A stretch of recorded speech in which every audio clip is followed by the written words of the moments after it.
Hello, welcome to കിച്ചണിലെ with Lacy. ഇന്ന് നമുക്ക് ബനാന ബ്രെഡ്, അതായത് ബനാന കേക്ക് ഉണ്ടാക്കാം. ആട്ടയും പഴവും യൂസ് ചെയ്തിട്ട് ബീറ്ററും അവനൊന്നും ഇല്ലാതെ ഒന്ന് ഉണ്ടാക്കാം. അപ്പോൾ ബനാന ബ്രെഡ് ഉണ്ടാക്കാനായിട്ട് ഞാനിവിടെ 2 പഴം എടുത്ത് വെച്ചിട്ടുണ്ട്. ഇത് നാട്ടിലൊക്കെ കിട്ടുന്ന റോബസ്റ്റ ടൈപ്പ് പഴമാണ്. ഇതൊന്ന് മിക്സിയിലിട്ടൊന്ന് അടിച്ചെടുക്കാം നമുക്ക്. പഴം ഞാനിവിടെ അടിച്ച് കൊണ്ടുവന്നിട്ടുണ്ട്. നന്നായിട്ട് പഴുത്തു പോയ പഴമാണേലും ഒരു കുഴപ്പമില്ല, നമുക്ക് നല്ല കേക്ക് ഉണ്ടാക്കാൻ പറ്റും. ഇനി നമുക്ക് വേണ്ടത് 2 മുട്ടയാണ്. ഞാൻ മുട്ടയും കൂടെ മിക്സിയുടെ ജാറിലിട്ടിട്ടാണ് അടിച്ചെടുക്കുന്നത്. നിങ്ങളുടെ കയ്യിൽ ബീറ്റർ ഉണ്ടെങ്കിൽ അത് വെച്ചിട്ട് ബീറ്റ് ചെയ്തെടുത്താലും മതി.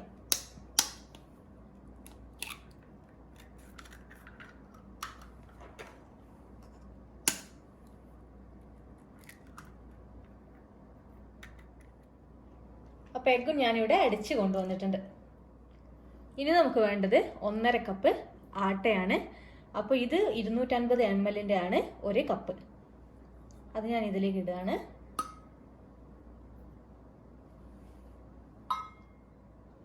ഇതിലേക്ക് 1 ടീസ്പൂൺ ബേക്കിംഗ് സോഡ, അതായത് അപ്പക്കാരം. ബേക്കിംഗ് സോഡ ഇല്ലെങ്കിൽ ബേക്കിംഗ് പൗഡർ ചേർത്താലും മതി, സെയിം അളവിൽ. ഇതിൻ്റെ കൂടെ 1 നുള്ള് ഉപ്പും കൂടെ ഞാൻ ചേർക്കുന്നുണ്ട്. ഇതിനെ നന്നായിട്ട് അരിച്ചെടുക്കാം.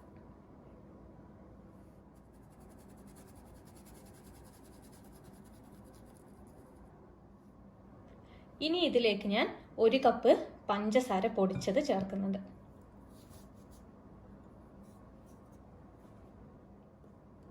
ഇതിലേക്ക് 1/4 കപ്പ് പാൽ, 1/4 കപ്പ് ഓയിൽ. ഞാൻ ഒലീവ് ഓയിലാണ് എടുത്തത്. നിങ്ങൾക്ക് സൺഫ്ലവർ ഓയിലോ വേറെ ഏതെങ്കിലും വെജിറ്റബിൾ ഓയിൽ ചേർത്ത് കൊടുക്കാം. ബട്ടർ വേണേൽ ബട്ടറും ചേർത്ത് കൊടുക്കാം, സെയിം അളവിൽ. 1 ടീസ്പൂൺ വാനില എസൻസ്. ഇനി നമ്മുടെ എഗ്ഗ് ബീറ്റ് ചെയ്തെടുത്തത്, ബനാന അടിച്ചെടുത്തതും കൂടെ ചേർത്ത് കൊടുക്കാം.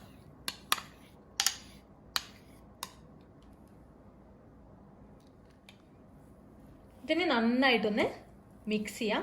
ഇത് ഞാനിനി മിക്സിയുടെ വലിയ ജാറിലിട്ടിട്ടൊന്ന് മിക്സ് ചെയ്തെടുക്കുന്നുണ്ട്.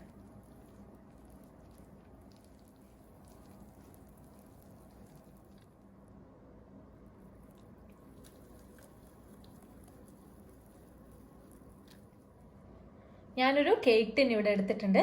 ഇതിൽ പാർച്ച്മെൻറ്റ് പേപ്പർ വെച്ചിട്ടുണ്ട്. പാർച്ച്മെൻറ്റ് പേപ്പർ നിങ്ങളുടെ കയ്യിൽ ഇല്ലെങ്കിൽ കുറച്ച് ഓയിലാക്കിയിട്ട് കുറച്ച് പൊടി എടുത്തിട്ട്, നമ്മുടെ ആട്ടപ്പൊടി എടുത്തിട്ടൊന്ന് തട്ടിക്കുടഞ്ഞെടുത്താലും മതി. ഇതിലേക്ക് ഇനി ഇത് ഒഴിച്ചു കൊടുക്കുകയാണ്.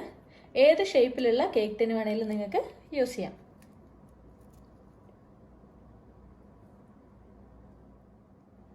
എയർ ബബിൾസ് പോകാൻ വേണ്ടിയിട്ട് ഒന്ന് ടാപ്പ് ചെയ്ത് കൊടുക്കാം. ഞാനിവിടെ ഒരു കടായിയാണ് എടുത്തത്, അടപ്പുള്ള കടായിയാണ്. ഇതൊരു മീഡിയം ഫ്ലെയിമിൽ 5-10 മിനിറ്റ് ഒന്ന് പ്രീ ഹീറ്റ് ചെയ്ത് കൊടുക്കണം. പിന്നെ ഒരു 3 ടേബിൾ സ്പൂൺ ഓയിലും കൂടെ ഇതിൽ ഒഴിച്ചിട്ടുണ്ട്. നിങ്ങൾ കടായി യൂസ് ചെയ്യുന്നില്ലെങ്കിൽ നിങ്ങൾക്ക് വേണമെങ്കിൽ കുക്കറിലും ഇതുപോലെ ഓയിലൊന്നും ഒഴിക്കാതെ ഒരു സ്റ്റാൻഡ് വെച്ചിട്ട് നിങ്ങൾക്ക് കുക്ക് ചെയ്തെടുക്കാം. അല്ലെങ്കിൽ അവനിൽ വെക്കുകയാണെങ്കിൽ ഒരു 180 ഡിഗ്രി സെൽഷ്യസിൽ ഒരു 1/2 മുതൽ 3/4 മണിക്കൂർ വരെ ബേക്ക് ചെയ്തെടുത്താലും മതി. അപ്പോൾ ഇതിലേക്ക് ഞാനൊരു സ്റ്റാൻഡ് വെക്കുന്നു. എന്നിട്ട് ആ സ്റ്റാൻഡിലേക്ക് നമ്മളുടെ മിക്സ് വെക്കണം. ഇനി ഇത് കുറച്ച് സമയം, ഒരു 5 മിനിറ്റ് ഈ മീഡിയം ഫ്ലെയിമിൽ തന്നെ നിൽക്കട്ടെ. എന്നിട്ട് ഒരു 5 മിനിറ്റ് കഴിഞ്ഞിട്ട് നമുക്ക് കുറച്ചൊന്ന് കുറച്ച് കൊടുക്കാം. ലോ ആക്കേണ്ട, ഒരു മീഡിയം ഫ്ലെയിമിൻ്റെ അടുത്ത് വെച്ചിട്ടൊന്ന് നമുക്ക് കുക്ക് ചെയ്തെടുക്കാം. ഇതിപ്പോൾ ഇവിടെ 1/2 മണിക്കൂർ ആയിട്ടുണ്ട്. ഒന്ന് ചെക്ക് ചെയ്ത് നോക്കാം.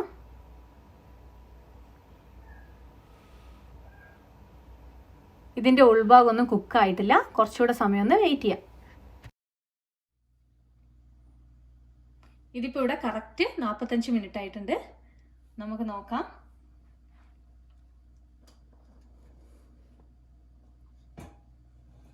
ഇതിൻ്റെ ഉൾഭാഗമൊക്കെ നന്നായിട്ട് കുക്കായിട്ടുണ്ട്. ഈ കളറാണ് ഇതിൻ്റെ കറക്റ്റ് കളർ, ഒരു ബ്രൗൺ കളർ. ഇനി നമുക്കിത് ഓഫ് ചെയ്ത് വെക്കാം. ഇതിനെ ഒന്ന് മറിച്ചിട്ട് നോക്കാം.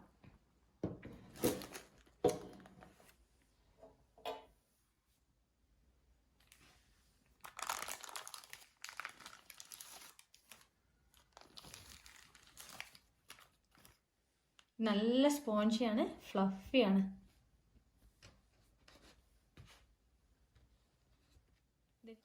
ഇത് ഞാൻ കട്ട് ചെയ്യാണ്.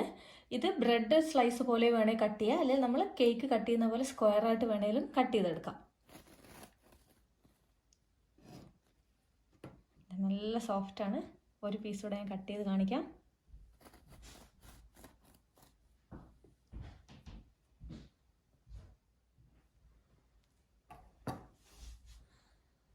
നല്ല സ്പോഞ്ചിയാണ്.